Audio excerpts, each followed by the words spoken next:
बिस्मिल्लाहिर्रहमानिर्रहीम, अस्सलामुअलैकुम, good morning. 24/9 में खुशामदीद। मैं हूँ आपके साथ सीमिल हाशमी। अस्सलाम वालेकुम और मैं हूँ अबूजर मुअज़्ज़म। आप सब गुड मॉर्निंग। सीमिल आपको गुड मॉर्निंग और उम्मीद करते हैं आपका दिन खैरियत से गुजरे। और इसके साथ साथ आज पूरी दुनिया में सूरज ग्रहण होगा, साल का आखिरी सूरज ग्रहण। लेकिन ये जनूबी अफ्रीका और जनूबी अमेरिका के चंद ममालिक में देखा जाएगा। पाकिस्तान में आपको परेशान होने की जरूरत नहीं, क्योंकि यहाँ पर ये नजर नहीं आने वाला। बिल्कुल ना नजर आएगा ना उसके असरात आएंगे। लेकिन पाकिस्तान में मौसम शदीद होता जा रहा है और दिसंबर की सुबह इतनी ठंडी ठंडी होती है कि एक मिनट के लिए तो आपके 14 तबक रोशन होती है, फिर आप इंजॉय करना शुरू करते हैं। जब 14 तबक रोशन होते हैं तो आप बहुत सी चीजें भूल जाते हैं। जैसे मैं आज भूल गई हील्स पहनना, और मैं जब अपने आप को स्क्रीन पर देख रही थी तो मुझे लगा कि मैं फ्लैट्स के साथ ही एनीवेज, ये छोटी छोटी चीजें होती हैं जो आप इंजॉय करते हैं और मुझे लगा कि मुझे आपके साथ भी शेयर करना चाहिए। एक फनी चीज हो गई। बाकी ये तो मुझे भी पता लगी है। खैर चलें, कोई बात नहीं। सर्दियों में चूंकि आपने जिक्र किया कि मौसम इंतहाई सर्द होता जा रहा है और वहीं पर धुंध भी पाकिस्तान में मुख्तलिफ इलाकों में बढ़ती जा रही है, तो इस चीज़ का जरूर ख्याल रखिएगा जब आप घर से बाहर जाएं तो फॉग लाइट्स या फिर स्पीड गाड़ियों की और बाइक्स की आहिस्ता रखिए, क्योंकि हादसात की बड़ी वजह यही है कि फॉग में भी लोग तेज गाड़ी चलाते हैं। बिल्कुल, अपना बहुत सा ख्याल रखना है आपने। और खास तौर पर कोविड के इन दिनों में जब केसेस मुसलसल बढ़ते जा रहे हैं और फिर एक इतना बड़ा जलसा हो और कितने एसओपी फॉलो हुए या कितने लोगों ने एक्चुअली कंसर्न समझते हुए एसओपी फॉलो किया, अब ये तो देखना होगा कि आने वाले दिनों में नंबर्स क्या रहते हैं केसेस के। अल्लाह ताला आप सबको अपने अमान में रखें। हम चलते हैं अपनी टॉप स्टोरीज की तरफ।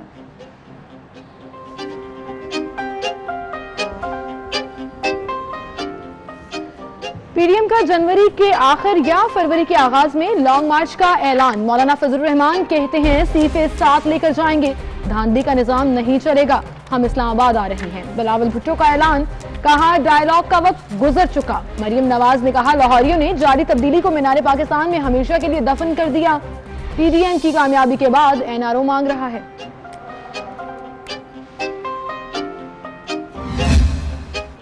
मुस्तकबिल में ब्लैकमेलिंग का जो भी हरबा पीडीएम अपनाए, एनआरओ नहीं दूंगा। वज़ीर-ए-आज़म इमरान खान का रद्द-ए-अमल। शेख रशीद ने कहा पीडीएम ने अपनी सियासी कबर खुद खोद ली।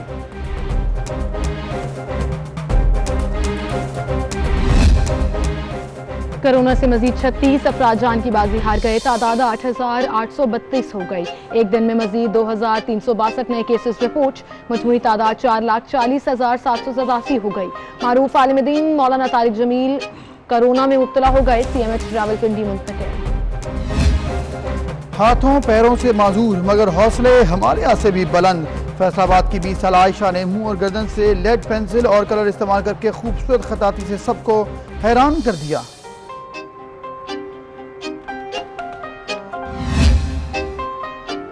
कॉफी और चाय के दिलदादा लोगों के लिए बुरी खबर। 2080 तक कॉफी नापैद हो जाएगी। आप अभी अपनी चाय या कॉफी का अच्छी तरह मजा ले लें।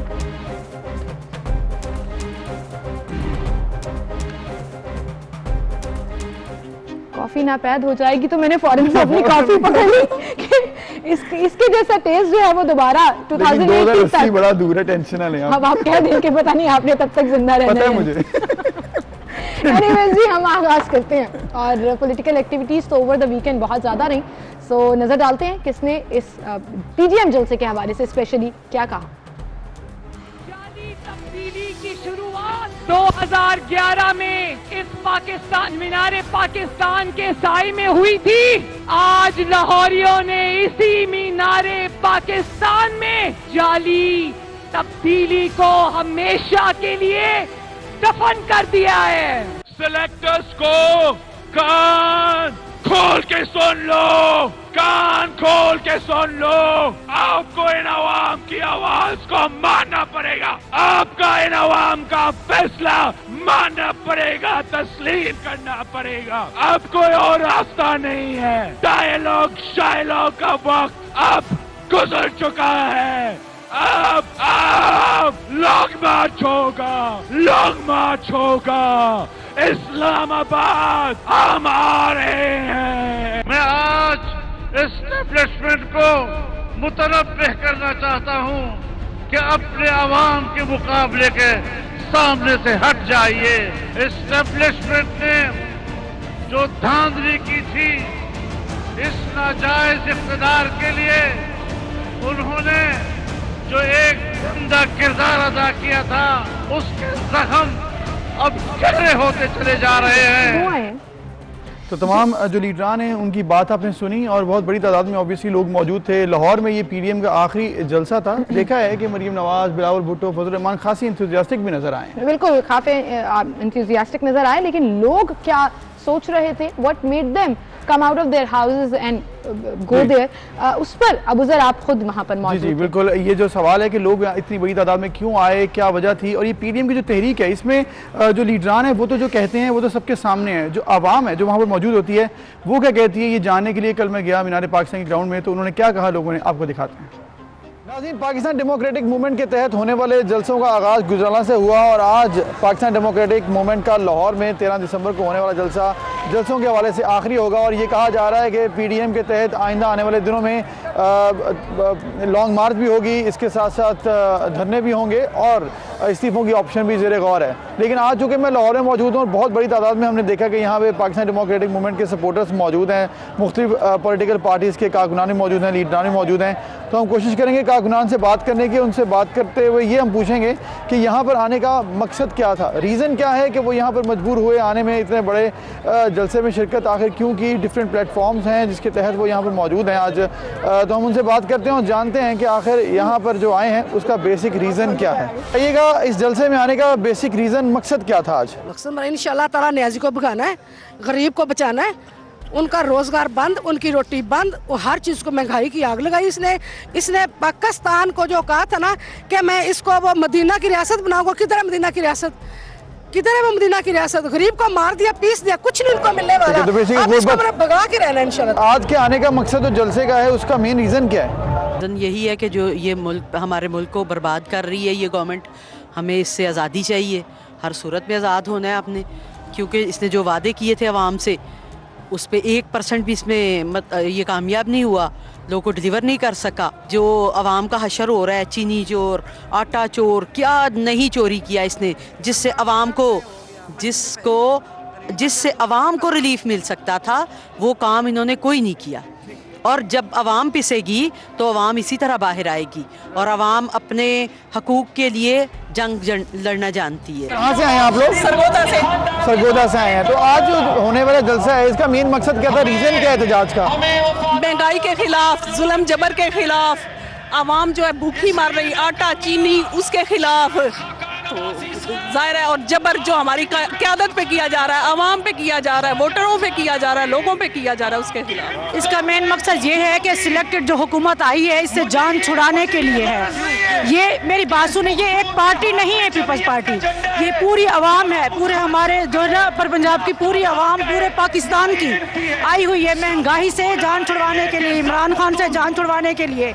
मेरा मियाँ फौत हो चुका है, घर में कोई नहीं, मेरे बच्चियाँ निके नहीं हैं, घर में कोई राशन, कोई आटा वगैरह नहीं है, अभी बड़े परेशान।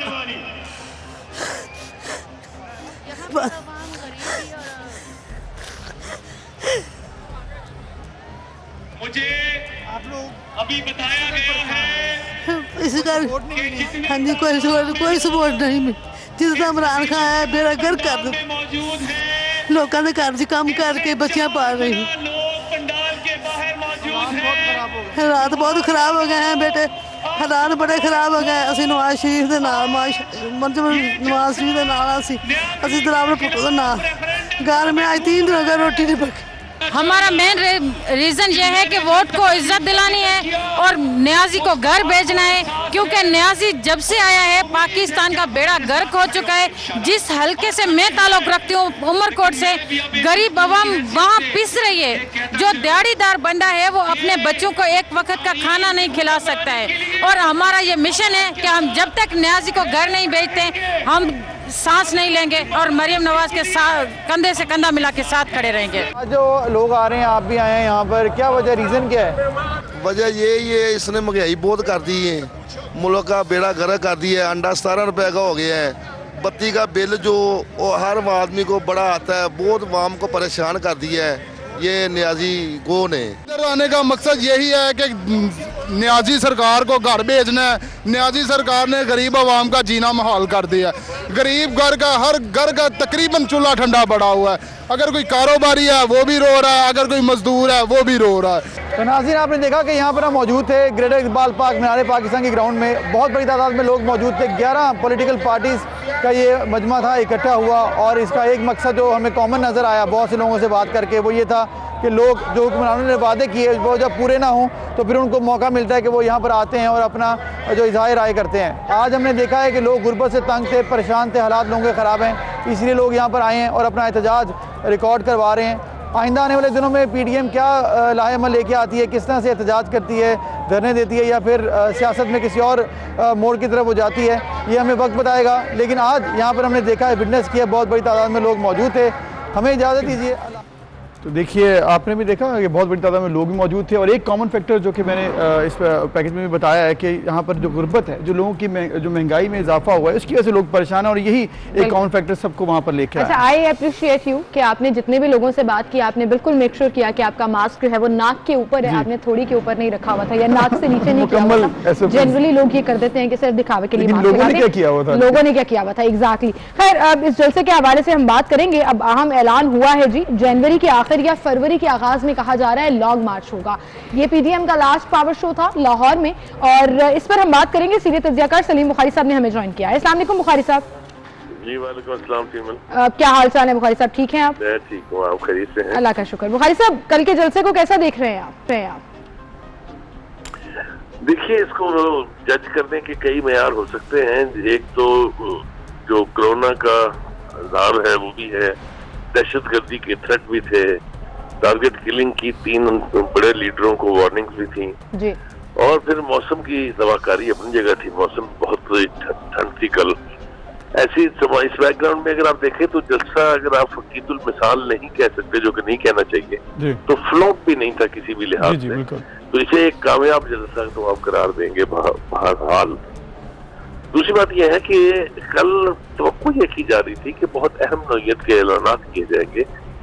ऐसा तासुर दिया गया था PDM के अपने लीडरान की तरफ से भी, और कुछ लोगों की तवक्कात भी थी कि शायद अब अगला लाहेअमल जो है वो कल फाइनल होके लोगों तक पहुंच जाएगा, लेकिन ऐसा हुआ नहीं है। बिल्कुल। जो मूवमेंट्स जो होती हैं वो जब बिल्डअप होके मोमेंटम पकड़ लेती हैं, तो उसके अंदर अगर लंबा गैप आ जाए तो वो मोमेंटम टूट जाता है। समझ में नहीं आ रही है कि ये जो 1.5 महीने का बीच में गैप होगा, तो वो कह रहे हैं ना कि जनवरी के आखिर में या फरवरी के शुरू में हम इस्लामाबाद की तरफ रुख करेंगे।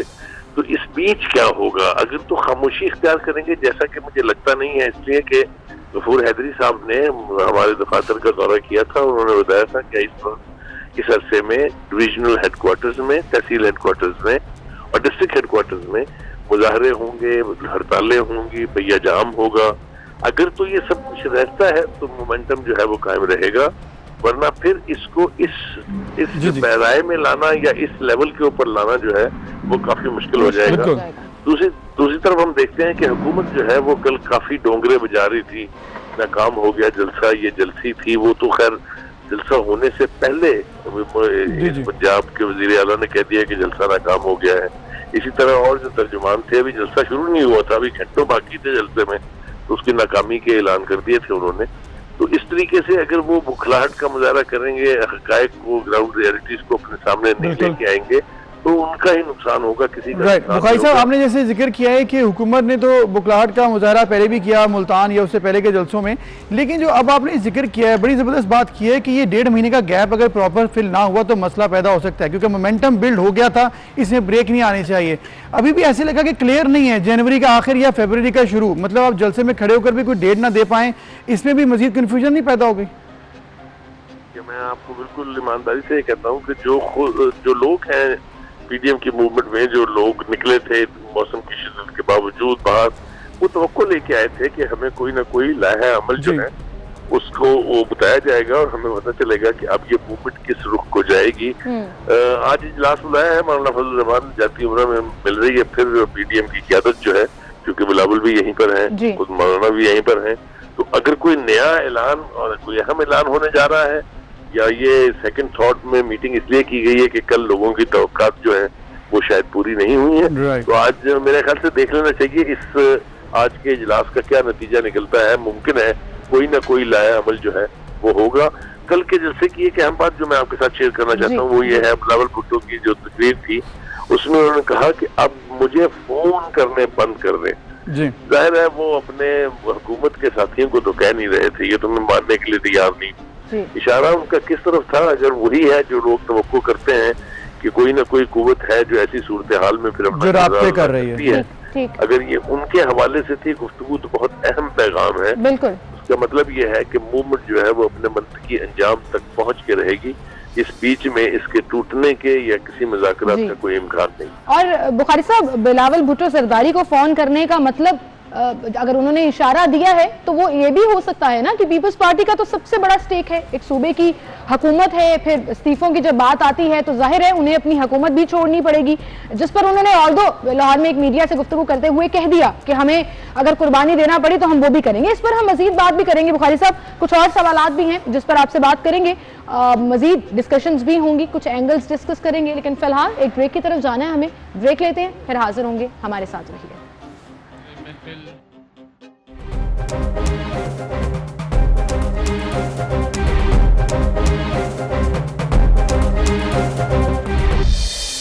वेलकम बैक नाज़रीन, हम बात कर रहे हैं पीडीएम के होने वाले कल जलसे की। जलसा किस कदर कामयाब था या नहीं, इसके आफ्टर इफेक्ट्स क्या होंगे, ये है इंपॉर्टेंट चीज़, इस पर हम बात करेंगे। हमारे साथ सलीम बुखारी साहब मौजूद थे, लेकिन अब हमारे साथ मौजूद हैं पाकिस्तान तहरीक इंसाफ की सीनियर रहनुमा मुसरत जमशेद चीमा साहिबा। अस्सलाम वालेकुम मुसरत साहिबा। वालेकुम अस्सलाम Abu Zar and Seemal, good morning. Good morning to you. Morning to you too, and you're looking lovely as always. Musarrat साहिबा, कल पाकिस्तान तहरीक इंसाफ और गवर्नमेंट ने जैसा कहा था कि हम रोकेंगे नहीं, रुकावटें नहीं लगाएंगे और जो जलसा करना चाहता है वो कर ले, फैसिलिटेटर्स को नहीं छोड़ेंगे, और उस पर हमने देखा कि बिफोर हैंड भी कार्रवाइयाँ हुई। कल के जलसे के बारे में बहुत से रहनुमा जो हैं वो पाकिस्तान तहरीक इंसाफ से मुख्तलिफ जगहों पर मुख्तलिफ प्लेटफॉर्म्स पर बातें करते रहे। किसी ने कहा जलसा नहीं जलसी थी, किसी ने कहा 3-4 हज़ार लोगों से ज़्यादा लोग नहीं थे। आप क्या कहेंगे? देखिए, सबसे पहले तो मैं ये कहती हूँ कि मेरे कहने पे या आपके कहने से ओपिनियन नहीं बनेगी। ओवरऑल जितने भी जो न्यूट्रल लोग हैं, जितने भी एनालिसिस करने वाले या जो ग्राउंड पे लोग मौजूद थे, या कैमरा झूठ नहीं बोलता, तो जितने भी एरियल उसके व्यूज थे उसके हिसाब से जो रिपोर्ट हो रही है उनकी एवरेज बनाएं तो ये कोई 10 से 12 हज़ार, और अगर हम बहुत ज्यादा आगे ले जाएं तो 15 हज़ार से ऊपर की क्राउड नहीं थी। और उसमें जो सबसे इम्पोर्टेंट चीज है कि देखें, इन्होंने मीनार पाकिस्तान के कोई 25 से 30% जो एरिया था उसके ऊपर स्टेज और ये सारा अरीना बनाया, और उसमें भी जितने ज्यादा गैप्स के साथ, और फिर अनफॉर्चुनेटली वेरी अनफॉर्चुनेट किसी भी सियासी जमात के लिए कि उनकी मेन लीडरशिप की स्पीचेस रहती हों और लोग चले जाएं, तो आई एम सॉरी, कभी भी कोई सियासी वर्कर या जिसकी नजरियाती वाबस्तगी होती है वो अपने में नहीं जाता। और फिर कुछ लोगों के क्लिप्स और वीडियोस भी अब वायरल हुई हैं कि इन्होंने क्राउड पैसे दे के इकट्ठे किया हुआ था। और दूसरी जो सबसे इम्पोर्टेंट चीज है, इन तमाम चीजों से बालातर हो के अगर हम सोचें, जो अफसोसनाक बात या अफसोसनाक पहलू कि हमने इनको बारहा बावर कराने की कोशिश की कि हमारी आपसे सियासी इख्तलाफात जरूर हैं लेकिन हमारे जाती इख्तलाफात नहीं है जिसमें ईगो या अना लेके आया जाए। बारहा प्राइम मिनिस्टर साहब से लेकर के सब ने, सीएम साहब ने, हम सब ने, जितने भी एक्सपर्ट्स थे एनसीओसी के, और हमसे ज्यादा इनको खुद पता है कि कोरोना इट्स मोर लीथल, और फिर भी इन्होंने अपने वर्कर्स की और आम आवाम की जिंदगियों को खतरे में डालने की कोशिश की।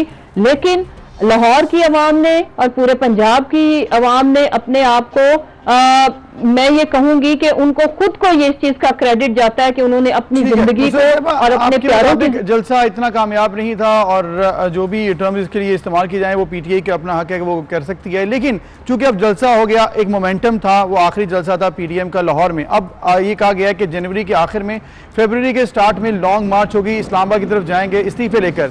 अब क्या लाहेमल अपनाएगी हुकूमत? देखिए, सबसे पहले तो इन्हें, जबकि लाहौर के अंदर सबसे ज्यादा सीट्स इनकी थी, एमएनएस की भी, एमपीएस की भी, उसके बावजूद लाहौरियों ने, जबकि कोई भी लीडरशिप घर घर जाके दावतनामे नहीं देती, वो सिर्फ कॉल देती है तो लोग जमा हो जाते हैं, उसके बावजूद इतना फ्लॉप शो करने के बाद अगर अभी भी इन सियासी नाबालगों ने और ये जो एक मतलब ये देखें कि इससे ये साबित होता है कि उम्र के साथ मैच्योरिटी नहीं आती, ये एटीट्यूड और आपका रवैया होता है जो आपको मैच्योर साबित करता है। लेकिन मरियम ने अपने आप को सियासी तौर पर बिल्कुल उसने फारिग खुद कर दिया अपने हाथों से, न सिर्फ अपने आप को बल्कि अपनी पूरी पार्टी को उसने फारिग कर दिया। इतना बुरा शो जहां आपकी सबसे ज्यादा स्ट्रेंथ हो वहां पे करने के बाद आगे भी इनके पास ऑप्शन सारी खुली है। पहली ऑप्शन ये कि हमने इनको पहले भी जलसा करने से रोका और हमने इनको समझाया कि आप बाद में कर लीजिएगा, अभी आए हम आपके साथ, जिस तरह की भी आपकी रिफॉर्म्स डायलॉग का जो भी है उसमें हम बैठ जाते हैं। लेकिन अभी हमारे जो दरवाजे हैं डायलॉग के वो खुले हैं। अगर ये करना चाहते हैं रिफॉर्म्स, इलेक्शन अगर वोट को इज्जत देने की बात है तो आए ना इलेक्शन रिफॉर्म्स करते हैं। क्यों नहीं ये गवर्नमेंट ने कहा कि हमारे दरवाजे खुले हैं, किसी भी किस्म के डायलॉग्स के लिए हमसे आके बात करें, रिफॉर्म्स के लिए काम करें और असल मकसद तो रिफॉर्म्स ही है, कुछ बेहतरी लाना है। अब ये कहिएगा कि कल तो ये बाकायदा अनाउंस कर दिया गया कि डायलॉग्स की ऑप्शन अब खत्म हो गई है, अब लॉन्ग मार्च होगा और धरना होगा। क्या गवर्नमेंट प्लान कर रही है उसको रोकने की या उसको भी करने देंगे और देखेंगे कि ये खुद ही जिस भी करवट ऊंट बैठेगा वो देख लेंगे? अच्छा सीमल, मैं इसीलिए इस खातून को सियासी नाबालिग कह रही थी कि इन्होंने कुछ नहीं सीखा। इतना फ्लॉप शो करने के बाद इनको कोई लगता है कि ये किसी को ब्लैकमेल करने में या अपनी टर्म्स एंड कंडीशंस पे डायलॉग करने में ये मजबूर कर सकते हैं? हम आवाम के वसीतर मुफाद में, मुल्क को अनारकी से बचाने के लिए, तसादुम से बचाने के लिए और बिलखुसूस कोविड अभी अगले 2-3 माह इसकी ये इंटेंसिटी रहनी है। बिकॉज वेदर भी आपको पता है कि आगे फर्दर 1-2 महीने सख्त है और उसके बाद अनफॉर्चुनेटली इसका नंबर और इन्फेक्शन रेट बढ़ता जा रहा है। लेकिन इंपॉर्टेंट चीज ये है कि अपनी इतनी बुरी शिकस्त के बाद भी अगर किसी को ये लगता है ये जोम है, तो जैसे अभी शौक पूरा किया है, देखें अगर ये इन्होंने जिस लेवल के भी शौक पूरे करने हैं उसमें तो इनको कोई नहीं रोक सकता। हम क्या करेंगे, पहले हमने इनको प्रॉमिस किया था कि हम तसादुम नहीं करेंगे। हमने पूरे पंजाब में किसी जगह ना कंटेनर लगाए, ना इनको कोई रुकावटें डाली, लेकिन हम कानूनी कार्रवाई, वो कानून जो हमने इंसदादे कोरोना ऑर्डिनेंस पास किया हुआ उसके तहत इसके जितने मुंतजमीन थे, जितने ऑर्गेनाइजर थे, जितने सहूलतकार थे, उनके खिलाफ FIR भी करेंगे और जो कानूनी ऑप्शंस हैं उसके ऊपर हम जाएंगे। आगे भी इनको हम रोकने वाले नहीं हैं। लेकिन मुझे ये बताएं, जो लाहौर के अंदर अगर आपके लोग 10 से 12 हजार हो, एवरेज फी जमात 1000 बंदा आता है 11 जमातों को, तो किस मुंह से आप धरने की बात भी कर सकते हैं? कॉल रेंट क्राउड भी फेल हो गया आपका रेंट आपने। लेकिन मुसर्रफ साहब अब चूंकि ये तो एक अलग मामला है कि किस तरह से क्राउड आया, अब क्राउड तो आ गया और उसके बाद अब अगली तारीखें भी दे दी। लेकिन ऐसे लग रहा है कि हुकूमत ने कह तो दिया है कि हम लोग जो सहूलतकार हैं उनके खिलाफ FIRs करेंगे। इससे फायदा क्या होगा? क्योंकि SOPs की खिलाफ वर्जी तो हो गई और फिर कोरोना अगर बढ़ा है तो फिर कौन जिम्मेदार हो? बड़ा अच्छा सवाल है अबू जर। उसकी वजह आपने बड़ा अच्छा सवाल किया। उसकी वजह यह है कि ये बात नफे नुकसान की है नहीं। वाकई सही बात है कि जिन्होंने अपने आप को एक्सपोज करना था वो कर लिया, वायलेशंस भी हो गई। पहले तो हमारी अपील है ये पाकिस्तान डिस्ट्रक्शन मूवमेंट की सारी लीडरशिप को कि अब अपने आप को जाके क्वारंटाइन करें और अपने वर्कर्स को भी अब अपील करें उसी शदमत के साथ जिस तरह जलसे में आने का कहा था कि अपने आप को क्वारंटाइन करें। उसके बाद अगला काम जो करने वाला है कि इसका फायदा बात नफे नुकसान की नहीं होती। कानून अगर आपने सिग्नल तोड़ दिया वो तो टूट गया, उसके बाद आपको क्यों फाइन किया जाता है? फायदे के लिए नहीं, ताकि आप दोबारा कानून ना तोड़ो। फिर उस शख्स के लिए जिसको दोबारा हमने उसी चीज के लिए रोकना है, मसलन हम शादी हॉल पे क्यों फाइन करते हैं, उनको हम क्यों बंद करते हैं, हम वायलेशन पे FIR क्यों कर रहे हैं अकॉर्डिंग टू दिस इंसदादे। लेकिन ये भी बता दीजिएगा कि क्या इन FIRs में PDM जो लीडरान हैं मुख्तलिफ जमातों के, उनके नाम भी ऐड किए जाएंगे? क्योंकि अगर अपेरेंटली बाय लॉ देखा जाए तो लोगों को तो उन्होंने ही बुलाया था, अरेंजमेंट भी सारी उन्होंने की थी, तो क्या उनके खिलाफ भी FIR होगी? देखें, मैं अर्ज करूं कि इसमें जो सबसे मेन कल्प्रिट्स है, जिम्मेदारी आती, जैसे मैं पार्लियामेंटेरियन हूं, हम लेजिस्लेटर हैं, हम कानून बनाने वाले हैं। अगर हम ही कानून की धज्जियां उड़ाएंगे तो फिर आवाम से और बाकी आम पब्लिक से हम क्या तवक्को रखते हैं? इसमें जो सेंस है समझने वाली वो ये है कि हम पाबंद है, अदरवाइज ताजिर वो क्यों हमारे से कानून की पाबंदी करेंगे? किया जाएगा मुकदमात में जितने MNAs MPAs शरीक हुए, आपने कहा कि पार्लियामेंटेरियंस की ज्यादा जिम्मेदारी है, तो क्या उनको भी नामजद किया जाएगा और पार्टी लीडर्स को? यस ऑफ कोर्स, मैंने अर्ज किया कि जो भी जलसा लगाने वाले थे, ये अनलॉफुल जलसा था, अनलॉफुल असेंबली थी, ये गैदरिंग कानून के खुला खिलाफ वर्जी थी और ये ऐसी वायलेशन थी जो दहशतगर्दी से भी ज्यादा शदीद है। बहुत शुक्रिया, आप हमारे साथ मौजूद थी और जाते जाते उन्होंने बता दिया कि मुकदमे में नामजद हो गए तमाम लीडर्स और जो सहूलतकार रहे। तो मुझे तो लगता है कि पायलअप होना शुरू हो जाएंगी तमाम FIR। अब कौन कौन सी FIR काउंट करेंगे? पेशावर वाली, मुल्तान वाली, मानसहरा वाली, गुजरांवाला तो खैर इतना पाबंदी नहीं थी, इजाजत मिल गई थी उस जलसे की, और अब लाहौर वाली SOP की जो खिलाफवर्जी, मतलब देखें ना SOP की खिलाफवर्जी हो रही है, वहाँ पे लोग मास्क नहीं पहन रहे, इसके ऊपर भी FIR अगर हुई है तो लेकिन उसका इम्पैक्ट क्या पड़ा, क्या फायदा हुआ उसका? क्योंकि लोगों के अंदर कोरोना अगर फैल रहा है तो वो तो फैल रहा है। खैर इस पर हम बात तो करते रहेंगे क्योंकि कोरोना जो है वो केसेस तो बढ़ रहे हैं। एक ब्रेक लेते हैं, फिर मिलेंगे।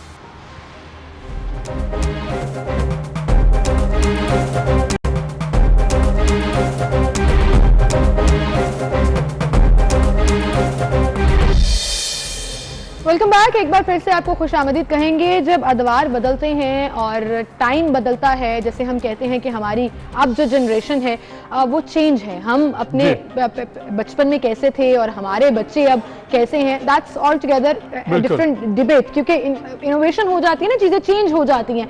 तो ऐसी ही इनोवेशन एक बड़े ही फेवरेट सवाल में जो हमेशा से पूछा जाता था वो आ चुकी है, और वो सवाल ये होता था कि अंडा पहले आया या मुर्गी? और अब चेंज पता है क्या आया? चेंज आ चुका है ये कि अब अंडा महंगा है या फिर मुर्गी महंगी है, क्योंकि महंगाई बहुत वाकई ज्यादा हो गई है, मतलब इतनी ज्यादा कि परेशान कुन सूरत हाल बनती जा रही है। अंडा जो कि आपको लगता था कि शायद सर्दियों में तो बड़े आम मिल जाते थे, और अभी भी अब हमने ये देखा है कि रूटीन में इतने बढ़ गए कि 200 रुपया दर्जन तक अंडे की कीमत पहुंच, मतलब अराउंड 200 तक पाकिस्तान में मुर्गी भी मिलती है। हाँ, इतने में मुर्गी भी मिल जाती है, लेकिन मुर्गी जो है ना वो अब 300 तक चली, बहुत ज्यादा महंगी हो गई। 100 रुपए का ही गैप रह गया सिर्फ अंडे और मुर्गी में। बहरहाल जी, इदारे शुमारियात का अगर हम जिक्र करें तो रवा हफ्ते के दौरान अंडे, मुर्गी, घी, कुकिंग ऑयल, चावल, बीफ, मटन, सब्जियां, फल, तमाम के तमाम उनमें इजाफा रिकॉर्ड किया गया है, और अंडों की फी दर्जन कीमत जो है वो अराउंड 200 रही। जिंदा मुर्गी की ज्यादा से ज्यादा कीमत जो है वो 320 तक भी गई। तो ये गरीब आदमी तो खा ही नहीं सकता। वो बचपन में सुनते थे ना, संडे हो या मंडे रोज खाओ अंडे, तो वो एलिमेंट रोज खाओ अंडे वाला भी काम खत्म है, और मुर्गी तो बिल्कुल भी नहीं आप खा सकते क्योंकि बहुत महंगी हो गई, और ये महंगी होती जा रही है। आखिर क्यों महंगी होती जा रही है, क्यों नहीं कंट्रोल पाया जा रहा, आखिर बेसिक वजह क्या है, इस पर हम बात करेंगे। हमारे साथ मौजूद हैं प्रेसिडेंट पोल्ट्री एसोसिएशन कराची से तारिक जावेद साहब। अस्सलाम वालेकुम तारिक जावेद साहब, बहुत शुक्रिया आपने वक्त दिया। तारिक जावेद साहब, जिस तरह से हम बात कर रहे हैं कि अंडा और मुर्गी का रेट जिस तरह से बढ़ा है गुज़िश्ता 1.5 से 2 महीनों में, इस कदर ज्यादा हो गया है, बेसिक वजह क्या है, क्या ऐसी वजह कि कंट्रोल नहीं हो पा रहा? जी, असल में इसकी बेसिक जो वजह है वो आप लोगों के सामने ही है कि पिछले दिनों जब कोरोना की आमद हुई तो उस दौरान अंडे के फार्मर्स और मुर्गी वाले फार्मर्स का बहुत ज़्यादा नुकसान हुआ। उनको जो मुर्गी 140-50 रुपए किलो जिंदा कास्ट कर रही थी वो उनको 70 रुपए किलो बेचनी पड़ी। इसी तरह लेयर मुर्गी जो उसकी कास्ट थी वो बहुत ज़्यादा थी, लेकिन अंडा उनको आधी से भी ज्यादा कम कीमत पे बेचना पड़ा जी। उसकी वजह से लोगों के पास क्योंकि माली वसाइल इतने मजबूत नहीं थे तो दोबारा उनको आगे चूजा जिससे अंडा निकलना था या जिससे ब्रायलर पैदा होना था वो डालने की सकत ही नहीं थी। इसी तरह जो उसके ब्रीडर फार्म थे उनकी भी तबाही हुई। ठीक। उसके बाद जो दूसरी बेसिक वजह है वो ये है कि जो फीड की कास्ट है, अब फीड में तकरीबन 70-65% मकई का इस्तेमाल होता है, तो मकई 850 रुपए से लेके आज 1600 रुपए किलो मन तक पहुंच गई है।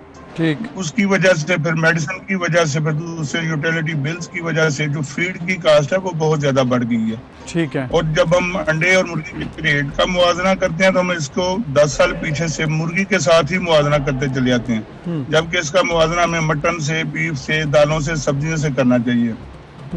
इनकी कीमतें बहुत ज्यादा बढ़ चुकी हैं। तारिक साहब, आपने कहा जी आपने ये कहा कि इससे मुतसिल जितनी भी चीजें हैं वो चाहे मुर्गी की खुराक हो या उनके ख्याल रखने के लिए जो तमाम चीजें हैं वो एक्सपेंसिव हो गई, तो अल्टीमेटली ऑब्वियसली एंड प्रोडक्ट के ऊपर तो रिजल्ट आता ही है।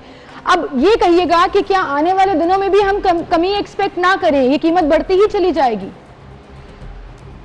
आने देखें, मेरे ख्याल में जो इसका नॉर्मल रेट रहेगा वो 250 रुपए से 300 रुपए किलो तक गोश्त का रहा करेगा। आने वाले दिनों में कल से या परसों से इसमें से चिकन की कीमत में थोड़ी सी कमी जो है ना वो रोजाना की बुनियाद पे होगी। लेकिन अंडे बदस्तूर अभी महंगे रहेंगे। अंडे बदस्तूर महंगे रहेंगे और चिकन जो है उसकी कीमत में थोड़ी सी कमी वाकई होगी। बहुत शुक्रिया तारिक साहब, आप हमारे साथ मौजूद थे। तो ये तो था कि जी अब फ्यूचर में आगे 10-15 दिन क्या होने वाला है। चिकन शायद थोड़ा सा सस्ता हो जाएगा, अंडे अब पहुंच से बाहर 250 रुपए बोल दिया उन्होंने कि 250 रुपए तक जाएगा। मतलब उतार चढ़ाव तो हो सकता है, लेकिन ज्यादा कीमत जिस तरह से पहले थी वो नहीं हो सकती। और उसकी बेसिक वजह भी उन्होंने बता दी कि यूटिलिटीज और इसके साथ साथ जो कॉस्ट है प्रोडक्ट की वो बढ़ती जा रही है। तो फिर बाकी चीजें क्यों महंगी हो गई हैं? क्योंकि हमने देखा है सब्जियां दालें भी महंगी हुई हैं और गुज़िश्ता एक महीने में जो अशिया खुरनोश की कीमतें बढ़ती गई हैं। कहीं पर कंट्रोल नजर आया है, लेकिन मेजॉरिटी में अगर बात की जाए तो कीमतें बढ़ती जा रही हैं। तो ये सिचुएशन कराची से लेकर गिलगित तक ही हमें नजर आई है। कहीं पर भी हमने ये नहीं देखा कि एडमिनिस्ट्रेशन जो है वो कीमतें कंट्रोल कर पाए। बिल्कुल, इस हवाले से बात करेंगे। हबीब ने हमें ज्वाइन किया है कराची से। अस्सलाम वालेकुम हबीब। वालेकुम अस्सलाम सीमन। हबीब, हम सुबह से सर्दी सर्दी कर रहे हैं, आप वेस्ट कोट पहनकर खड़े हैं। कराची का मौसम कैसा है पहले तो ये बता दें।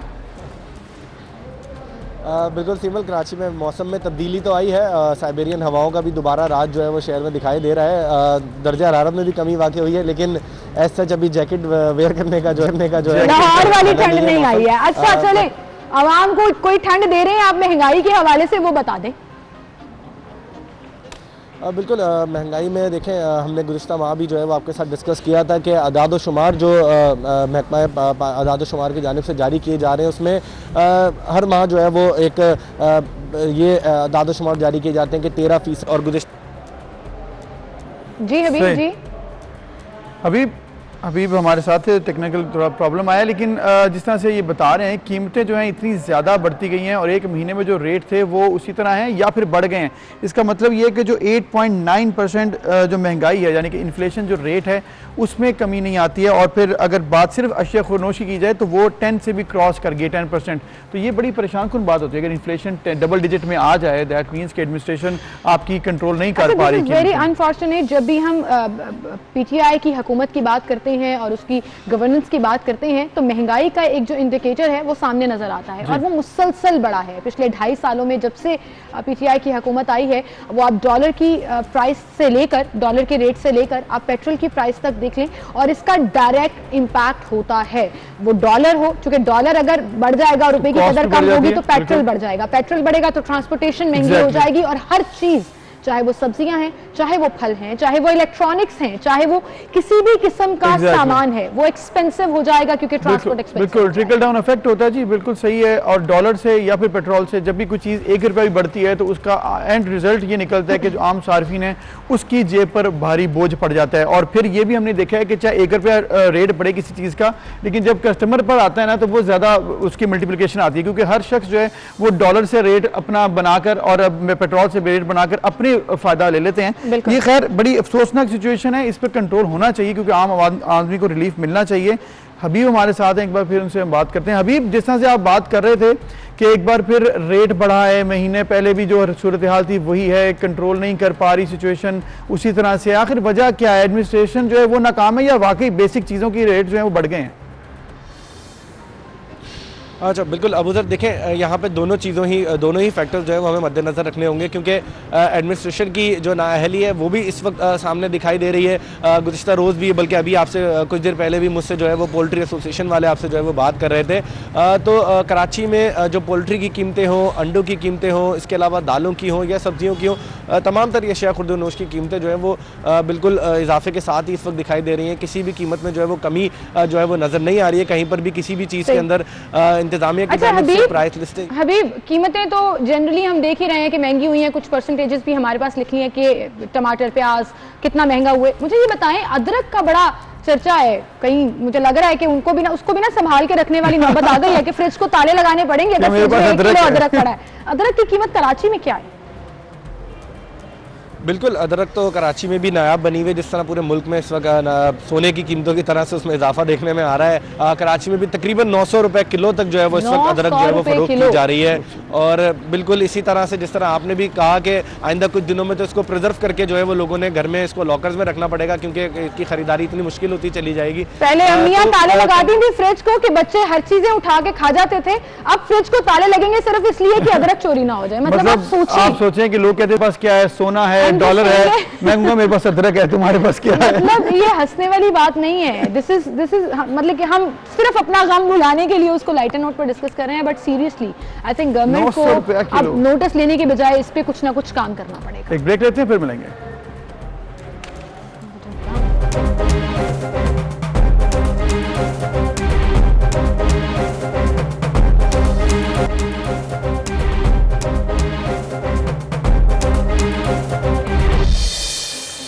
वेलकम बैक नाज़रीन। अब हम बात करेंगे आलमी वबा कोरोना वायरस की दूसरी लहर के दौरान पाकिस्तान में भी कल 36 मरीज इंतकाल कर गए हैं। ये रोज़ बरोज़ जो हम लोग आपको बता रहे हैं कि केसेस बढ़ रहे हैं, इसकी वजह ये है कि लोग SOPs का उस तरह से फॉलो नहीं कर रहे हैं। खिलाफ वर्जियाँ हमने देखी हैं पूरे पाकिस्तान में, जिसकी वजह से केसेस रोज़ाना बढ़ते जा रहे हैं। बिल्कुल, गुज़श्ता 24 घंटों में 2362 नए केसेस रिपोर्ट हुए हैं, जबकि कोरोना की दूसरी लहर अब शिद्दत इख्तियार करती जा रही है और अमवात की मजमूई तादाद 8832 हो गई। मुल्क में अब तक कोरोना के 4,40,787 केसेस रिपोर्ट हुए हैं और फाल केसेस की तादाद 47,236 हो गई है। ये थोड़ा सा इसमें चेंज नजर आया है कि ये 51,000 तक पहुंच गया था एक्टिव केसेस की। तो अल्हम्दुलिल्लाह पाकिस्तान में रिकवरी रेट ज्यादा है और बेहतर है, लेकिन इस चीज को हमने लेवरेज के तौर पर यूज नहीं करना, इस चीज का कुछ फायदा नहीं उठाना हमने। इनफैक्ट हमें और कॉन्शियस होना है और केयरफुल होना है कि हम ये तादाद बढ़ने ही ना दें एक्टिव केसेस की और अपनी सेहत का खुद ख्याल। और 47,236 अगर आज है इसकी, तो फिर आप ये भी दिन याद रखिए जब 3,000 से नीचे चले गए थे फॉल केसेस, दैट मींस कि हम लोग 3,000 से नीचे तक जा सकते थे। अब हम गफलत की वजह से दोबारा से 47 तक पहुंच गए हैं, या 51 तक भी रहा है। तो ये ओवरऑल सिचुएशन है। इसके बाद अगर एक और इम्पॉर्टेंट चीज़ है वो है फैसिलिटीज़ की। फैसिलिटीज़ पाकिस्तान में पहली वेव के दौरान हमने नोट किया कि काफ़ी हद तक कम थी, लेकिन फिर हुकूमत ने और जो अवाम ने बड़ी कोशिश की और फिर डॉक्टर कम्युनिटी ने बड़ी मदद की, जिसके बाद अब फैसिलिटीज़ हमारे मुल्क में बेहतर हुई। लेकिन अब फिर दोबारा से चूँकि कोरोना का ग्राफ बढ़ता जा रहा है, तो फिर एक तशवीशनाक सूरत हाल ये कि बेड्स हों, वेंटिलेटर्स हों, ऑक्सीजन के सिलेंडर्स हों या फिर किट्स हों, उसमें भी एक दफ़ा फिर कमी देखने बिल्कुल। और डॉक्टर्स के लिए जो ये फैसिलिटीज हैं वो तो मेक श्योर होनी चाहिए कि प्रॉपर्ली अवेलेबल हैं। इस पर हम बात करेंगे। फिलहाल हम रुख करेंगे कराची का और हमारे साथ मौजूद हैं सरफराज शहीद अस्पताल से MS डॉक्टर अमीर सोलंकी साहब। उन्हें हम खुशामदीद कहेंगे। अस्सलाम वालेकुम डॉक्टर साहब। जी वालेकुम सलाम। डॉक्टर साहब thank you so much for joining in. सबसे ज्यादा रेशो इस वक्त सिंध और कराची में देखने में आ रही है केसेस की।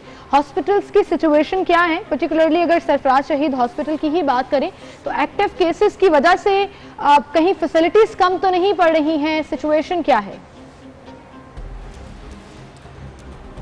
जी इस वक्त अभी रश तो है, जाहिर है अपनी जगह पे, और ये शुरू से भी हम सब लोगों को पहले जो वेव आई थी उसमें भी यही कह रहे थे कि जो SOPs हैं उस पर अमल करें, और उस वजह से लोगों ने अब इस वक्त में मैं खुद भी देख रहा हूँ कि पहली वेव में तो लोग इतना SOPs पे जो कॉमन पीपल है वो नहीं कर रहे थे, लेकिन आजकल सारे लोग कॉन्शियस हो गए हैं और काफ़ी उस पर अमल कर रहे हैं। लेकिन ये जो 2-3 चीज़ें हुई हैं उसमें जो पॉलिटिकल ये जो जुलूस निकले हैं और फिर मुहर्रम आया बीच में और फिर उसके उससे ये इस तरह की जो चीज़ें हुई हैं बढ़ गई हैं और बाकी गैदरिंग जो बढ़ी हैं, और फिर थोड़ा सा हमारे मुल्क की इकोनॉमिकल कंडीशन भी कुछ ऐसी है कि हमें गवर्नमेंट इस तरह लॉकडाउन करके बिल्कुल बंद भी नहीं कर सकती। डॉक्टर साहब जिस तरह से आप बता रहे हैं कि गैदरिंग बढ़ गई है और लोड बढ़ा है, तो इसकी वजह से जो हॉस्पिटल में फैसिलिटीज़ हैं उस पर किस कदर प्रेशर बढ़ा है? जो फैसिलिटी जिसमें खुसूसन ऑक्सीजन सिलेंडर्स की बात अगर करें और बेड्स की और किट्स की, उसमें कितना लोड बढ़ गया है? कमी तो नहीं है कोई? नहीं, यहाँ पे हमारे कराची में तो अभी काफ़ी हॉस्पिटल्स में जो है ना बेड भी खाली हैं और वेंटिलेटर्स भी काफ़ी हॉस्पिटलों में मौजूद हैं और कैपेसिटी है अभी भी, और इंशाल्लाह उसको काउप अप कर लेंगे। बिल्कुल ठीक। और डॉक्टर साहब डॉक्टर्स के लिए जो किट्स और SOPs के मुताबिक तमाम सामान है, क्या वो अवेलेबल है? जी बिल्कुल। वो पहली जो वेव आई थी उसमें तो बड़ी प्रॉब्लम हुआ था और आपने देखा होगा उस वजह से हमारे डॉक्टर्स की डेथ ज़्यादा हुई थी, क्योंकि जो इक्विपमेंट थे, जो नेसेसरी इक्विपमेंट थे जो उसके बचाव के जो डॉक्टरों को दिए जाते, वो आने में काफ़ी लेट भी हो गई थी, तो उसमें आपने देखा डॉक्टर्स की डेथ बहुत ज़्यादा हुई थी। अब आप देखें कि डॉक्टर्स की डेथ कम हो रही है इसलिए कि वो सारे इक्विपमेंट आ गए हैं, तो इंशाल्लाह अब इस बीमारी को हम जो है ना, हाँ जी राइट। डॉक्टर साहब आपका शुक्रिया कि आपने ये बताया कि इस वक्त जो सिचुएशन है वो खासी हद तक आपके हॉस्पिटल में कंट्रोल्ड है, लेकिन हम जिस तरह से बात कर रहे हैं ओवरऑल इस वक्त हमें ये नज़र आ रहा है कि एक दफ़ा फिर जिस तरह से केसेस बढ़े हैं तो इसमें वेंटिलेटर्स की खुसूसन अगर बात करें तो वो भी कमी आ रही है। बदीन की अगर हम खुसूसन बात करें तो जहाँ से खबरें आई कि वेंटिलेटर की अदम दस्तियाबी के सबब कोरोना से अमवात में एक दफ़ा फिर इजाफा हुआ। बिल्कुल। अच्छा, मैं डॉक्टर साहब अगर हमारे साथ ही मौजूद हैं तो एक बड़ा इंपॉर्टेंट सवाल जो मैं डेफिनेटली उनसे पूछना चाह रही थी, हम ऑल ओवर जब डिस्कस करते हैं पाकिस्तान में, डॉक्टर अमीर आप हमारे साथ मौजूद ही हैं सर, ये कि जो पेशेंट रिपोर्ट हो रहे हैं हॉस्पिटल्स में उनकी हालत कैसी है? क्योंकि हमने देखा पंजाब में भी और केपीके में भी ये इतलात हमारे सामने आई कि जो लोग हॉस्पिटल आ रहे हैं उनकी कंडीशन क्रिटिकल है, बिल्कुल ऑक्सीजन डेफिसिट होकर उनकी बॉडी जो है वो बिल्कुल गिर जाते हैं या हालत खराब हो जाती है तो हॉस्पिटल रिपोर्ट कर रहे हैं। कराची में सिचुएशन क्या है इस हवाले से? जी बिल्कुल, ये बात सही है कि जो पहली वेव आई थी उसमें, क्योंकि मैं पहले भी आपको भी पता होगा कि ये जो वायरल पेंडेमिक हुआ है ये म्यूटेंट टाइप है, तो म्यूटेंट जो पहले आया था उसकी शक्ल कुछ ऐसी थी कि वो ज़्यादा हार्म शायद नहीं कर रहा था। अब जो है वो ज़्यादा हार्म कर रहा है और उसकी सिचुएशन ज़्यादा ख़तरनाक है और उसमें हमें बचना चाहिए, उसमें हमें बचना चाहिए। बिल्कुल ठीक है, आपने भी तस्दीक कर दी कि पेशेंट की कंडीशन जो है वो खराब है पहली वेव के कंपैरिजन में, सो दैट मींस कि they need more of the facilities, चाहे वो वेंटिलेटर्स हैं, ऑक्सीजन सिलेंडर्स हैं। तो ये सिचुएशन जो है ना मुझे एक्चुअली तशवीश में मुब्तला। बिल्कुल, और ये तशवीशनाक सूरत हाल बढ़ती जाएगी अगर हम कंट्रोल नहीं करेंगे और SOPs की खिलाफ वर्जी करते रहेंगे, क्योंकि इस तरह से हमने देखा कि बदीन में भी ये वाक़या पेश आया, पेशावर में ये वाक़या पेश आया जब ऑक्सीजन सिलेंडर्स नहीं मिले तो बात हुई। अब सिचुएशन इस वक्त हमने देखनी है ओवरऑल, क्योंकि अगर हमारे पास फैसिलिटीज हैं तो फिर ही हम केटर भी कर सकते हैं। डॉक्टर फजल रबी साहब हमारे साथ मौजूद हैं, प्रेसिडेंट YDA PIMS हैं इस्लामाबाद से, वो हमें ज्वाइन कर रहे हैं। अस्सलाम वालेकुम डॉक्टर साहब।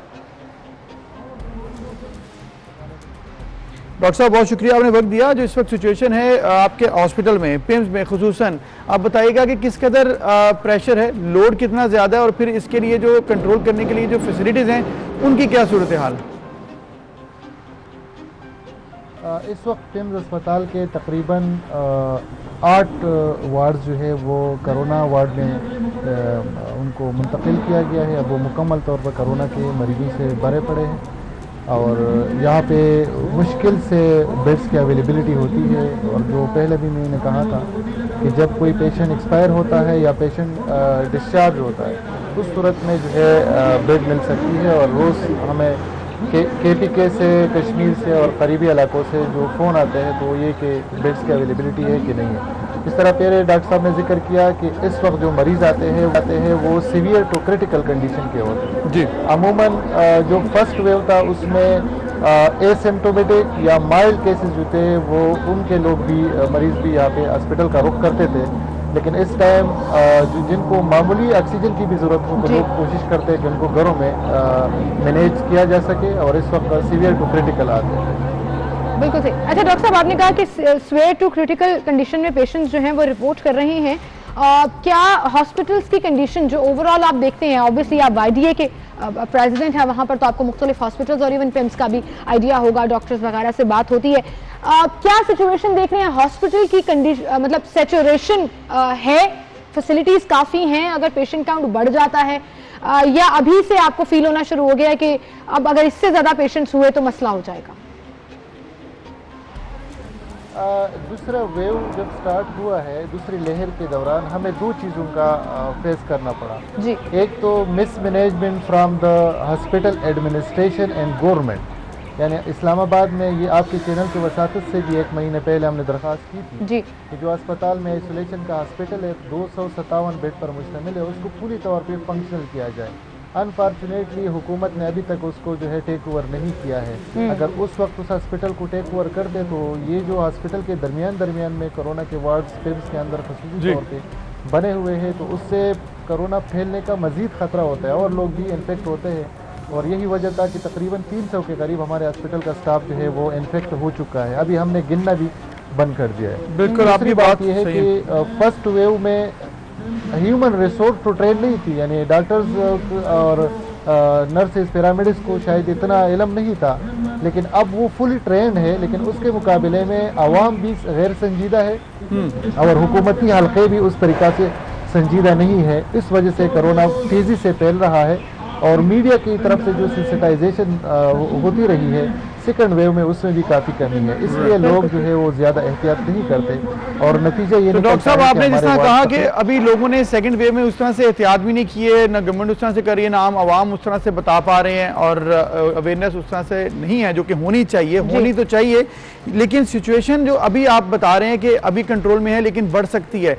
हॉस्पिटल्स की तो आपने बताई बात, अगर डॉक्टर्स की कम्युनिटी की बात की जाए तो हमने ये देखा है कि डॉक्टर्स के पास जो फैसिलिटीज़ थी वो पहली दफ़ा भी बड़ी कम थी, लेकिन फिर हमने देखा कि कुछ बेहतर हुई हैं। बात तो अपनी जगह है, शोहदा हैं हमारे, हम उनको खराए तहसीन पेश करते हैं, लेकिन जो फैसिलिटीज़ सब डॉक्टर्स को मिल रही हैं, पैरामेडिक्स को मिल रही हैं, वो कैसी हैं?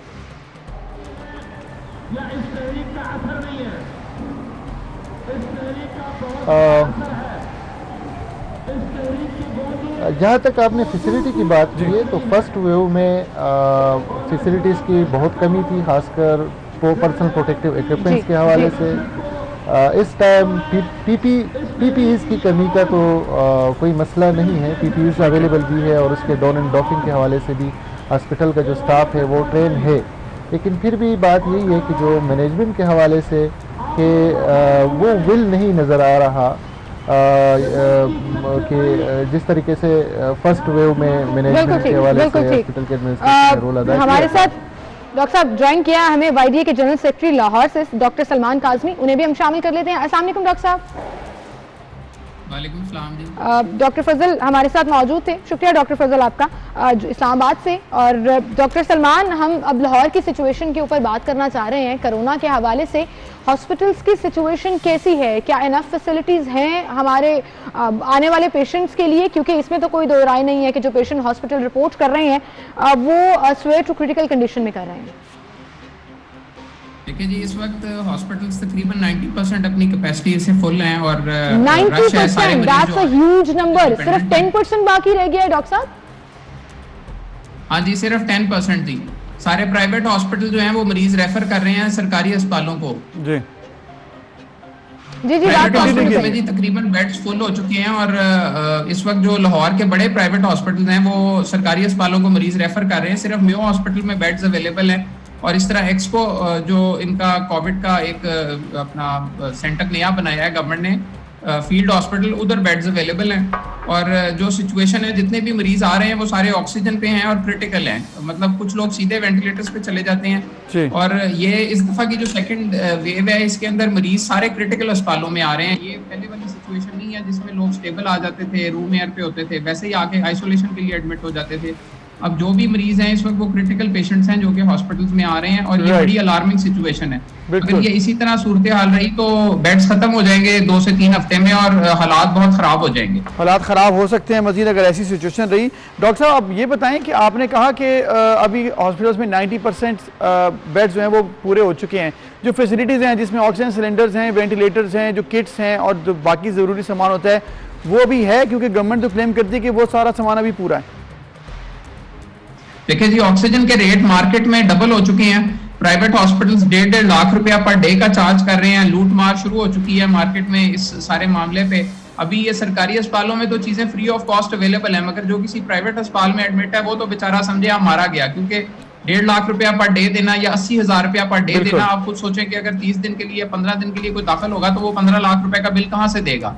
और दूसरी चीज ये है कि जो अपना ऑक्सीजन के रेट्स हैं वो जैसे जैसे मार्केट में बढ़ेगी ऑक्सीजन की डिमांड, क्योंकि सारे ऑक्सीजन पे हैं लोग, तो ये ब्लैक में बिकना शुरू हो जाएगी और बहुत एक सिचुएशन बनेगी। डॉक्टर सलमान, जैसा कि हमें बता रहे हैं कि अभी तक लाहौर में सिर्फ मेयो हॉस्पिटल में बेड्स अवेलेबल हैं, अदरवाइज सैचुरेशन पे पहुंच चुका है आपके हॉस्पिटल का system. Doctor Salman, thank you so much for being with us. And situation वाकई में बहुत दर्दनाक है कि खुदा ना खास्ता अगर आप क्रिटिकल हो जाएं, हॉस्पिटल जाएं और गवर्नमेंट हॉस्पिटल्स में आपको बेड ना मिले तो क्या सिचुएशन होगी। उससे बचने का सिर्फ एक ही तरीका वो है SOPs को आपने नहीं भूलना, SOPs की खिलाफ वर्जी आपने नहीं होने देनी। और आपके अगर फ्रेंड्स या फिर फैमिली में सर्कल में कोई ऐसे नहीं कर रहा, कोई तरीके से फॉलो नहीं कर रहा, तो उसको भी आप बताएं, क्योंकि ये बड़ा ज़रूरी होता है। लोग ईजी ले जाते हैं। हमारी फैमिली में हमने देखा है कि अगर लोग ईजी ले रहे हैं कि यार कोरोना है या पता नहीं है या नहीं है, इस चीज़ को आपने अब ख़त्म कर देना है, दूर कर देना है, क्योंकि ये बड़ा ज़रूरी है। इस चीज़ का इम्पैक्ट बहुत ज़्यादा खतरनाक है। जो क्रिटिकल पेशेंट्स की तादाद बढ़ी हॉस्पिटल की बेसिक वजह ये है कि लोगों को ये मालूम नहीं है कि वो जब घर पर हैं तो उन्होंने ख्याल करना है, क्योंकि जब वो ख्याल करने से बाहर स्टेज निकलती है तो अचानक हॉस्पिटल जाना पड़ता है और बंदा क्रिटिकल सिचुएशन में होता है। बिल्कुल, इसी के साथ आगे बढ़ेंगे जी। हम आज के दिन की मुनासिबत से बात करते हैं। सादा ज़बान और अछूता मिजाज जॉन एलिया का खासा है और उनकी शायरी हमेशा से ही मुनफरद रही है। आज उनकी 83वीं सालगिरह मनाई जा रही है और उनके फैंस उनको याद कर रहे हैं। जॉन एलिया पाकिस्तान के एक ज़बरदस्त शायर थे और अपने मुनफरद अंदाज और रवानवी गज़लों की वजह से आज भी मद्दाहों के दिलों में वो बसते हैं। जॉन एलिया 14 दिसंबर 1937 को भारतीय शहर अमरोहा में पैदा हुए थे और 8 साल की उम्र में उन्होंने पहला शेर और बड़ी ज़बरदस्ती से अदा किया था। फिर जॉन ने जो भी लिखा खूब लिखा और तनकीद और ताने तीर की तरह चुभते तो रुमानियत का माहौल उनको महका देता। जॉन एलिया सिर्फ गजल नहीं कहते थे बल्कि खुद गजल बन गए थे। नाक़िदीन कहते हैं कि जॉन का कलाम का अहाता करना बहुत ही मुश्किल है। लड़कपन में इंतहाई हसास तरबियत पाई उन्होंने। उम्र धरती गई तो इस्तराब भी बढ़ता गया, लेकिन मिजाज की हलचल खत्म ना हो सकी। और फलसफा, मंतक, इस्लामी तारीख, सूफी रवायात, इस्लामी साइंस, मगरबी अदब या फिर वाक़े करबला, जिस तरह से वो पढ़ते थे, जिस तरह से उनकी शायरी का अंदाज था, वो हर दिल को छू लेता था। बिल्कुल। उनकी किताबें पढ़ते हैं। उन्होंने कॉलम निगार जाहिदा हिना से शादी की थी, जिनसे उनकी 2 बेटियां और 1 बेटा पैदा हुआ। और चूँकि उनकी एक ज़िंदगी का मुनफरिद अंदाज़ था तो ज़िंदगी गुजारने का भी मुनफरिद अंदाज़, उनकी शायरी भी मुनफरिद। अल्लाह ताला उनको जन्नत में आला मकाम अता फरमाए। आमीन जी। इस ब्रेक लेते हैं, फिर हाजिर होंगे।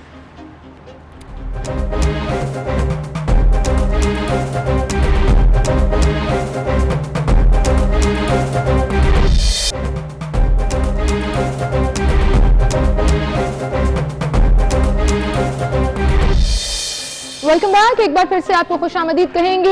एक बुरी खबर कल मैंने देखी, टीवी पर तो नहीं देखी मैंने, लेकिन मैं ट्विटर पर जब देख रही थी तो बाबर आजम टॉप ट्रेंड कर रहे थे, तो मैं एकदम परेशान हो गई कि वो टॉप ट्रेंड क्यों कर रहे हैं।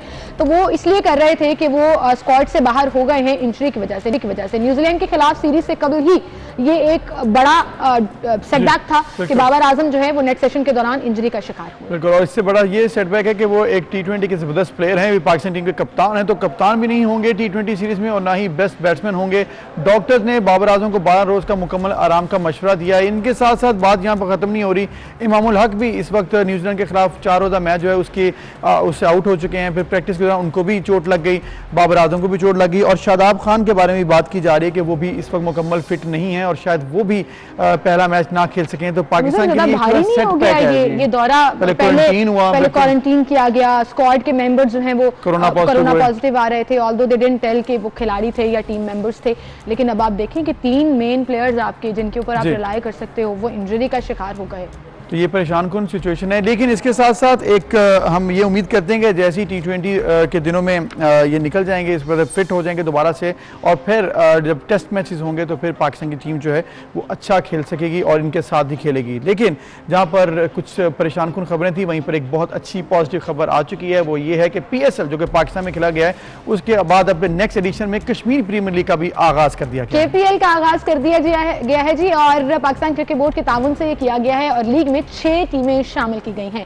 Muzaffarabad Tigers, Mirpur Royals, Kotli Panthers, Rawalakot Hawks और कौन से हैं? और ये जी हैं बाग स्टेलियंस और खेल रहे हैं। Very nice. मैं परेशान हो गई कि बाग स्टेलियंस कैसे हम उसको लेकर चलेंगे, लेकिन जबरदस्त जी। और फिर नेक्स्ट टीम ओवरसीज वॉरियर्स भी इसमें शामिल है। तो जबरदस्त टीम है जी, 6 टीम खेलेगी। और ये मेरे ख्याल में एक ऐसी मैसेज होगी पूरी दुनिया के लिए कि कश्मीर में ना सिर्फ क्रिकेट हो रही है बल्कि इंटरनेशनल लेवल की क्रिकेट हो रही है और उसमें सपोर्ट पाकिस्तान की टीम कर रही है, पाकिस्तान का क्रिकेट बोर्ड कर रहा है, पाकिस्तानी कर रहे हैं, जो कि बड़ी अच्छी चीज़ है। और इसके लिए लॉन्चिंग तकरीब का इनेकाद भी किया गया, जिसमें आज़ाद कश्मीर के सदर सरदार मसूद खान और कश्मीर कमेटी के चेयरमैन शहरियार आफरीदी ने भी शिरकत की। जबकि इस मौका पर सदर आज़ाद कश्मीर ने यह भी कहा कि पाकिस्तान और कश्मीर एक दूसरे के लिए बनाना मुकम्मल, बिल्कुल ही एक दूसरे के लिए मुकम्मल है और कश्मीर के लोग पाकिस्तान के लोगों और क्रिकेट से मोहब्बत करते हैं। तो कश्मीर की अपनी एक लीग होनी चाहिए जिसमें ऑब्वियसली पाकिस्तान तो सपोर्ट कर ही रहा है, लेकिन पाकिस्तान के प्लेयर्स जो हैं वो भी वहां खेलेंगे। और फिर अबूजर देखिए, रॉ टैलेंट को मौका मिलेगा। वहां जो मकामी लोग हैं जिनका क्रिकेट से शौक है, पसंद है, उनको वो इन्वॉल्व होंगे तो obviously they can become part of our national team for Pakistan as well. तो वो जिसे कहते हैं ना टैलेंट हंट के लिए इस तरह की लीग्स बड़ी इंपॉर्टेंट होती हैं। So this is gonna be an important, बड़ा ज़बरदस्त स्टेप है। और इसके brand ambassador Shahryar Afridi, cricketer Shahid Afridi होंगे और वो पाकिस्तान टीम के बड़े ज़बरदस्त क्रिकेटर रहे हैं, लेजेंड हैं। वो मारूफ क्रिकेटर शाहिद अफरीदी ने भी कल कहा कि मैं बड़ा खुश हूँ कि PSL में तो मैं खुश होता ही था, लेकिन अब जब KPL होगी कश्मीर की प्रीमियर लीग, उसमें हम सब साथ होंगे और एक ज़बरदस्त स्ट्रॉन्ग मैसेज पूरी दुनिया को देंगे। बिल्कुल, इसी के साथ हम एक ब्रेक ले लेते हैं, दोबारा हाजिर होंगे।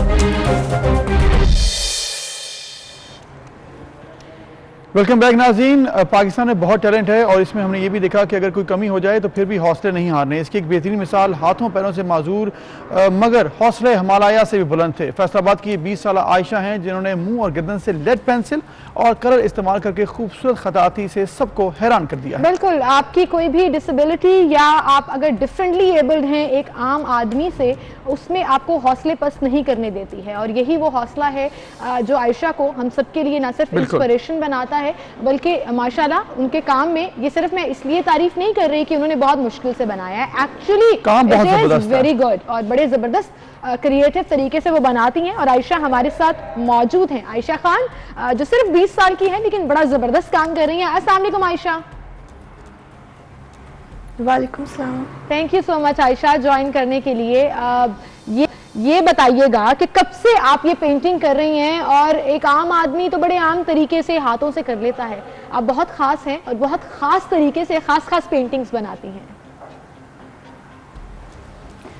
जी मैं ये काम बचपन से कर रही हूँ ना, तो मैंने किसी से सीखा नहीं है। हाँ जी, बस शौक था तो प्रैक्टिस करती रही, तो इतनी प्रैक्टिस की है कि माशाल्लाह से अब जो है वो मैं अच्छा काम कर लेती हूँ। ज़बरदस्त, मतलब सीखे बगैर आपने किया लेकिन खुद से ही सीखा। ये बताएं आयशा, आपको ख्याल कब आया कि आपको ये शौक है, आप आर्टिस्ट बनना चाहती हैं? आपने कहा बचपन से कर रही हूँ, लेकिन कुछ होता है ना कि आपको एक फीलिंग आती है, फिर आपने इस तरफ कोशिश भी की, थोड़ी मुश्किल थी लेकिन आपने उसको भी इम्प्रोवाइज किया, ये कैसे किया? एक्चुअली मुझे नेचर से लगाव था थोड़ा, तो मैं बहुत सारी पेट्स जो हैं वो मैं रखती थी घर में ना, तो जब वो मुझसे गुम हो जाते थे या फिर वो कहीं चले जाते थे तो मैं उनको ना उनके जाने के बाद जो है उनको मैं ड्रॉ करती थी, या फिर जब वो खेलते थे या कोई इस तरह का पोज बनाते थे जो मुझे अच्छा लगता था, मैं उसको कैप्चर करना चाहती थी।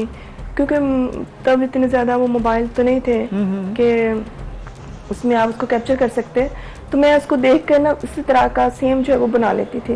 तो इस तरह से मुझे लगा कि मैं बना सकती हूँ ना, तो फिर मैंने इस काम को जारी रखा और प्रैक्टिस करती रही, तो इस तरह से फिर। अच्छा, बड़ा मुश्किल है आयशा, हाथों पैरों से माजूर होने के बावजूद आपने कभी इसको अपनी कमज़ोरी नहीं बनने दिया। इसके बारे में थोड़ा सा बताइएगा कि आप पैदाइशी तौर पर ही इस तरह से, क्या कहूँ मैं कोई हौसला पस्त नहीं करना चाहती आपका, लेकिन इंस्पिरेशन तो हैं आप बहुत। जी मैं पैदाइशी हूँ। हाँ जी हाँ जी। तो जब छोटी थी तो बिल्कुल पता नहीं था कि मैं डिफरेंटेबल हूँ दूसरे लोगों से, क्योंकि घर से बहुत प्यार मिला, बहन भाइयों का, पेरेंट्स का बहुत तवज्जो मिली। लेकिन जैसे थोड़ा सा मैं बड़ी हुई तो आपको पता है कि हमारा मुआशरा जो है कहीं ना कहीं ऐसे बच्चों को जो है ना हिट करता है। तब पता चला कि नहीं, मैं थोड़ा डिफरेंट हूँ लोगों से। तब मैंने उन लोगों का मतलब उन लोगों को जवाब देने के लिए कि जो बातें करते थे या जो इस नज़र से देखते थे कि ये बच्ची है तो ये तो बोझ रहेगी फैमिली के ऊपर या अपने आप के ऊपर, जो कुछ नहीं कर पाएगी, तो मैंने उन चीज़ों को सामने रख के मैंने सोचा कि नहीं, मैं अपने अंदर कुछ, मेरे अंदर मतलब कुछ तो ऐसा होगा ना जिस बेस पे मुझे बनाया गया है। तो मैंने वो चीज़ तलाश करने की कोशिश की। आयशा कि आपने ना सिर्फ उनका मुंह बंद किया बल्कि अपने लिए एक जबरदस्त सेटअप जो है खूब जवाब दिया, जबरदस्त जवाब दिया जी, बड़ा बेहतरीन जवाब दिया। और बहुत से लोग जो हैं ये सोच भी नहीं सकते हैं जो कि आप कर रही हैं अल्हम्दुलिल्लाह बड़े ज़बरदस्त तरीके से। आयशा ये बताएं कि आगे क्या प्लान्स हैं, क्योंकि आपकी अभी तो पढ़ाई की एज है तो पढ़ भी रही होंगी आप, तो साथ आगे फर्दर इसको आर्ट को अपने कैसे लेकर चलना है आगे? देखिए मैं चाहती हूँ कि मुझे नेशनल और इंटरनेशनल लेवल पर जो है ना वो प्रमोट किया जाए, मेरे काम को ऑन किया जाए जो मैं वर्क करती हूँ। देखिए बिल्कुल ये इसी तरह है जैसे कि एक नॉर्मल लोग जो हैं वो डिग्री करके आते हैं या सीख के आते हैं, बहुत साल लगा कर वो कैलीग्राफी करते हैं या एक बेहतरीन स्केचिंग करते हैं, तो मुझे भी उसी नज़र से देखा जाए कि मैंने भी बहुत मेहनत से बहुत साल लगा कर ये काम सीखा है ना, स्केचिंग का या जितनी भी जो आर्ट है। तो मैं चाहती हूँ कि मुझे मौके फराहम किए जाएं और मेरा जो काम है उसको एग्जिबिट किया जाए डिफरेंट शहरों के अंदर, जितनी भी अच्छी आर्ट की जो एग्जीबिशंस होते हैं जी, होती हैं, गैलरीज होती हैं उनके अंदर, एग्जीबिशन की है, ताकि उससे मैं इसको सोर्स ऑफ इनकम भी बना कि उन लोगों का मुकम्मल तौर पे मैं जवाब दे सकूं, इनको सोर्स ऑफ इनकम बनाना चाहती हूँ ताकि मैं अपने पैरों पे खड़ी हो सकूं और मैं बता सकूं माशरे को कि एक माजूर इंसान जो है अगर उसको ऑन किया जाए, उसके काम को ऑन किया जाए तो किसी पर बोझ नहीं है, वो अपना बोझ खुद उठा सकता है। एंड ट्रस्ट मी आयशा, कभी अपने जहन में ये मत आने देना कि अगर आपकी पेंटिंग्स कोई खरीदेगा या आप फाइनेंशियली इंडिपेंडेंट जब इंशाल्लाह हो जाएंगी तो कोई ऐसा नहीं है कि पिटी होगा या ये सोचकर होगा कि आप डिफरेंटली एबल्ड हैं। यू आर माशाल्लाह very good and you truly deserve appreciation. नहीं, मैं खुद कहती हूँ कि मुझे नहीं देखा जाए बल्कि सिर्फ मेरे काम को देखा जाए। जबरदस्त। तो ये है कि इंशाल्लाह अगर मुझे जो है वो अपॉर्चुनिटी प्रोवाइड की जाए तो मैं बेहतर से बेहतरीन की तरफ जो है वो जाऊंगी और मजीद अच्छा काम करूंगी कि जो लोग ये देख के मेरा काम देख के लेंगे, मुझे देख के नहीं लेंगे। जबरदस्त जी आयशा, हम ये उम्मीद करेंगे इंशाल्लाह ताला जल्द से जल्द आपको एग्जीबिशन का प्लेटफॉर्म भी मिले और आप उसमें फिर अपनी जो आर्ट वर्क है उसको पेश करें और फिर रोजगार भी कमाएं और फिर और जो जवाब देना चाहती हैं, जो आपका एक ख्वाब है कि मैं इसको इनकम सोर्स ऑफ इनकम भी बनाना चाहती हूँ, वो जरूर बनेगा इंशाल्लाह। बहुत शुक्रिया Ayesha. Thank you Ayesha, thank you for being with us and good luck for your future. और जब हम आर्ट कर रहे हैं जबरदस्त अफजल, मैं इन दो हाथों से कभी एक सीधी लाइन शायद सोच रहा हूँ और देखें वो कैसे कर रही हैं, क्रिएटिव, और अल्लाह ताला इनको जरूर कामयाब करें। अच्छा, क्रिएटिविटी की जब हम बात कर रहे हैं तो कुछ आर्टिस्ट ना बड़ा यूनिक तरीका अपनाते हैं, मतलब आंखों पे आई शेड्स लगाना या लाइनर लगाना, इतनी डिटेल्स आपको पता होंगी ना? इतना तो आपको ये पता कॉमन है, लेकिन अगर इसको कैनवस कोई बना ले तो वो तो शाहकार होगा।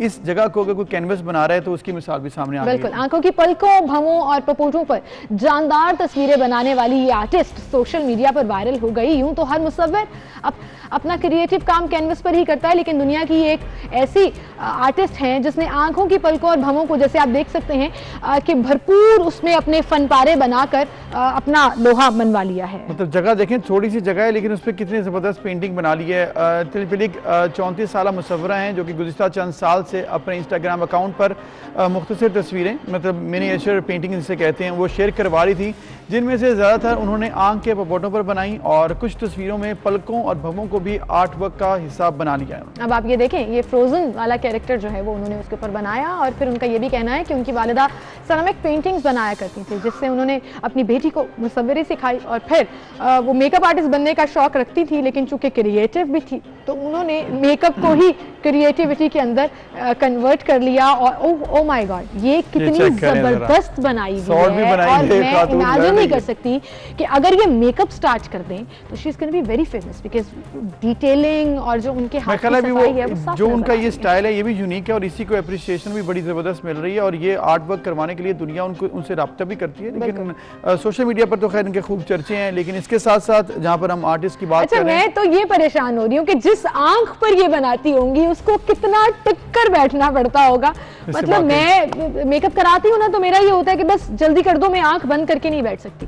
तो इसके लिए तो पेंट वो इस्तेमाल कर रही मेरे ख्याल में इनकी होनी है, वो भी चेक करनी पड़ेगी कि कितने टाइम पे ये इतनी जबरदस्त पेंटिंग्स बना लेती हैं, क्योंकि जो प्रोफेशनल आर्ट वर्क करते हैं उनका टाइम भी कैलकुलेट होता है कि वो ये काम कितने टाइम में करती हैं। लेकिन जितना भी काम जितने भी टाइम पे कर रही है, लेकिन काम बड़ा जबरदस्त कर रही है, तो इसमें तो कोई शक नहीं। अच्छा, इसी के साथ हम आगे बढ़ेंगे और अपनी अगली खबर की तरफ चलते हैं और अगली खबर जो है वो बरतानिया से डॉक्टर अब्दुल इस्लाम के घर के हवाले से है, जो कि कौमी विरसा करार दे दिया गया है। और बरतानवी हुकूमत ने इलेक्ट्रोवेक यूनिफिकेशन थ्योरी में खिदमात सर अंजाम देने वाले नोबेल अवार्ड याफ्ता पाकिस्तानी डॉक्टर अब्दुल सलाम के बरतानिया में वाक़ घर को कौमी विरसा भी करार दिया। ये पाकिस्तान के लिए बहुत बड़ी अचीवमेंट है। वो इंपीरियल कॉलेज लंदन में थियोरेटिकल फिजिक्स के बानी थे और 1957 से लेकर 1996 में जब वो इंतकाल कर गए तो वो चूँकि यूके में ही थे मकीम, तो उनको उनके घर में जहाँ पर वो रहते हैं उनको सरकारी विरसा करार दिया। ये पाकिस्तान के लिए बहुत बड़ी अचीवमेंट है। डॉक्टर अब्दुल सलाम के घर के बाहर नस्ब की जाने वाली नीले रंग की तख्ती अब रुनुमाई की गई है उसकी, और इस तख्ती पर लिखा है। डॉक्टर अब्दुल सलाम